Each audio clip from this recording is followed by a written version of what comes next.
ভেতরে ধনী এবং দরিদ্র বিভাজন বাড়ছে।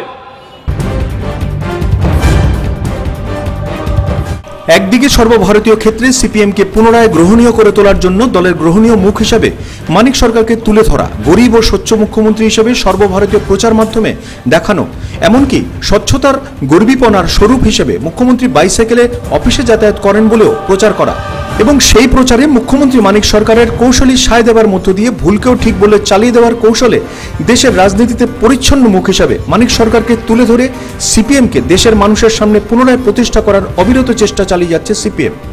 সম্প্রতিতে একটি সর্বভারতীয় বৈদ্যুতিন সংবাদ মাধ্যমকে দেওয়া সাক্ষাৎকারে মুখ্যমন্ত্রী বাইসাইকেলে চড়ে যাতায়াত করেন বলে সঞ্চালকের মন্তব্যকে বিরোধিতা না করে মানিক সরকার সযত্নে এড়িয়ে গিয়ে প্রকারান্তরে নিজের বাইসাইকেলে চড়ে যাতায়াত করার মতো ভূ প্রচারকে মান্যতা দিয়ে দেশবাসীর সামনে নিজের ভাবমূর্তিকে উজ্জ্বল করার কৌশল নিয়েছেন।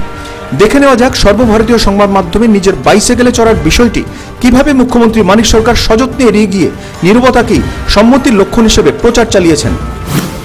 भारत भाग्य विधाता में आइए अब आपको मिलाते हैं देश के सबसे गरीब मुख्यमंत्री माणिक सरकार से, जिनके बारे में ट्वीट किया है अभी जयदीप पांडे ने। और उनका कहना है कि ये वो मुख्यमंत्री जो अपनी सैलरी पार्टी फंड में दे देता है, कभी कभी रिक्शे पे और कभी कभी पैदल ही अपने दफ्तर पहुंच जाता है। हमारे सहयोगी सुमित अवस्थी ने माणिक सरकार से बात की। दिल्ली में बैठे लोग आजकल बहुत चर्चा करते हैं कि अरविंद केजरीवाल अपनी गाड़ी में चलते हैं, अरविंद केजरीवाल को सिक्योरिटी नहीं चाहिए, अरविंद केजरीवाल को लाल बत्ती नहीं चाहिए। माणिक सरकार साहब ये सब चीजें पहले से नहीं कर रहे हैं, यहाँ तक कि आप तो सैलरी तक नहीं लेते हैं। मैं ठीक बोल रहा हूँ? सैलरी तो लेता है, लेकिन वो सैलरी तो मैं जमा करता है पार्टी के तहवील में। इसकी वजह क्या है? लेकिन party is also giving me wages that I cannot ignore, otherwise how shell I survive. कहते हैं कि आप ऑफिस भी जाते हैं तो अपने आप चले जाते हैं, नहीं आप गाड़ियों का इस्तेमाल नहीं करते हैं।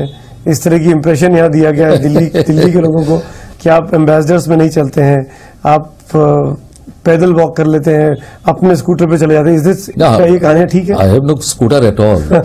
I have no my personal car at all. So therefore, then government has provided me one ambassador. Why I should avoid it? I shall have to use it, na? But यहाँ तो कर नहीं रहे, दिल्ली के सीएम तो मना करते हैं कि नहीं लूंगा मैं। He might have his own car. I have no car. এভাবেই ত্রিপুরার মুখ্যমন্ত্রী মানিক সরকারকে দরিদ্র ও স্বচ্ছ মুখ্যমন্ত্রী হিসেবে তুলে ধরার কৌশলে সিপিএম দেশের জমি ফিরে পেতে চাইছে। অপরদিকে অমিত শাহের বিজয় রথ, উত্তরপ্রদেশ, আসাম, উত্তরাখণ্ডে মোদী অমিত শাহের জুটির বিজয় কেতন, গোয়া ও মণিপুরও বিজেপির দখলে। দেশ জুড়ে মোদীময়তা, কিন্তু ত্রিপুরায় প্রথমবারের মতো লড়াই হবে সিপিএম এর সাথে। টানা 25 বছরের শাসন, মুখ্যমন্ত্রী হিসেবে মানিক সরকার পরপর 4 বার ক্ষমতায় অধীন। সাংগঠনিক শক্তিতে আজ রাজ্যে বলিয়ান সিপিএম। এতদিন বিরোধী দলগুলোকে ম্যানেজ করে এ রাজ্যে রাজনীতি চলত, এই প্রথম মূল বিরোধী দলকে ম্যানেজ করা যাচ্ছে না। উপরন্তু দিল্লিও সহায়ক নয়।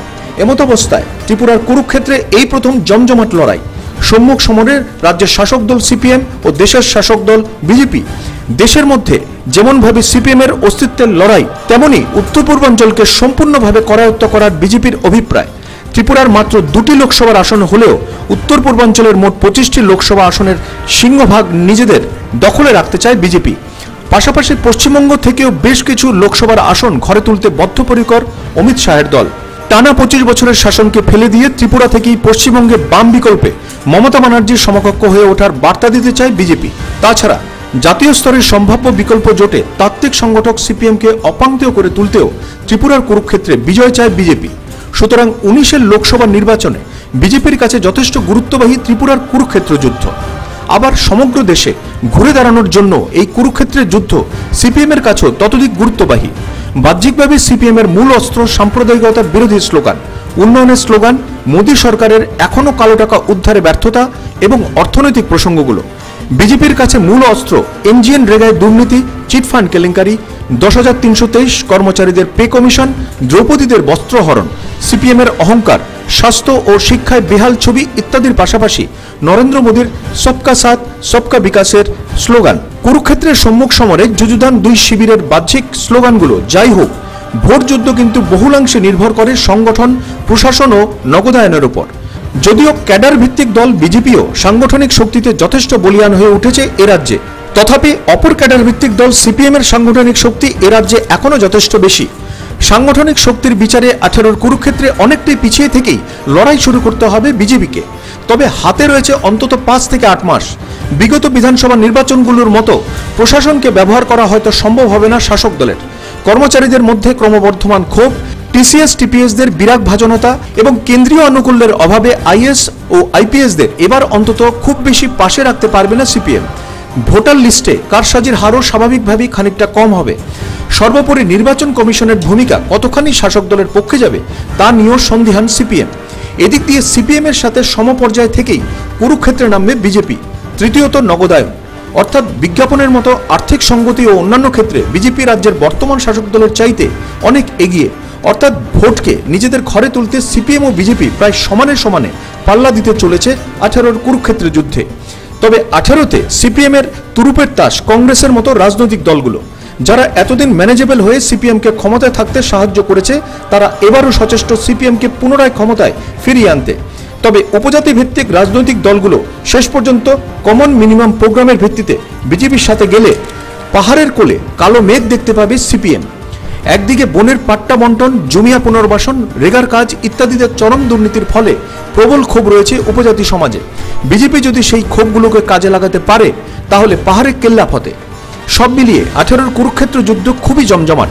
কৌরব পাণ্ডবদের যুদ্ধ ধর্ম না অধর্মের জয় হয় সেটাই এখন দেখার। মহাভারতের সঞ্জয়ের মতো নিউজ ভ্যানগার্ডের কাজ শুরু ত্রিপুরার আগামীর কুরুক্ষেত্র যুদ্ধের ধারা বিবরণী দিয়ে যাওয়া, আর তাতেই কৃষ্ণরূপী গণদেবতারা স্থির করবে তারা কোন দিকে থাকবে।